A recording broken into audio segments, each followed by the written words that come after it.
রাজধানীর উত্তরে অবস্থিত মাইলস্টোন স্কুল অ্যান্ড কলেজে বিমান দুর্ঘটনার ভয়াবহতা কাটিয়ে ধীরে ধীরে পুনরায় স্বাভাবিক শিক্ষা কার্যক্রম শুরু হয়েছে। দীর্ঘ 12 দিনের ছুটি ও 2 দিনের গ্রুপ কাউন্সেলিং শেষে আজ বুধবার 6 আগস্ট সকাল 8:30 থেকে নবম থেকে দশম শ্রেণীর পাঠদান শুরু হয়েছে।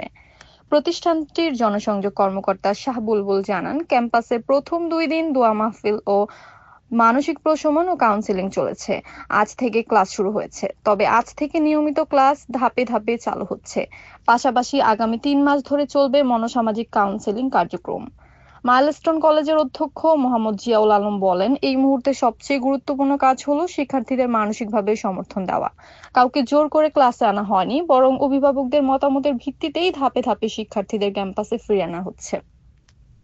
তিনি জানান, দুর্ঘটনার দিন প্রত্যক্ষদর্শী শিক্ষার্থীদের মধ্যে ছাত্রীদের মানসিক প্রভাব তুলনামূলকভাবে বেশি পড়েছে। তাই তাদের জন্য বিশেষ মনোযোগ দিয়ে কাউন্সেলিং সেশন পরিচালনা করা হচ্ছে। প্রয়োজনে ধারাবাহিকভাবে একাধিক সেশনও দেওয়া হচ্ছে। অভিভাবকদের মতামতের ভিত্তিতেই শিক্ষার্থীদের ক্লাসে ফেরানো হচ্ছে। উল্লেখ্য, গত 21 জুলাই মাইলস্টোনে ভয়াবহ বিমান দুর্ঘটনা ঘটে। এতে বহু হতাহতের ঘটনা ঘটে। এই ঘটনায় মাইলস্টোন কলেজের কর্তৃপক্ষ 3 দফায় ছুটি ঘোষণা করে। সর্বশেষ সিদ্ধান্ত অনুযায়ী কলেজটি 2 আগস্ট পর্যন্ত বন্ধ ছিল। সাফিনা বিনতে Nasir, NAN TV, news desk.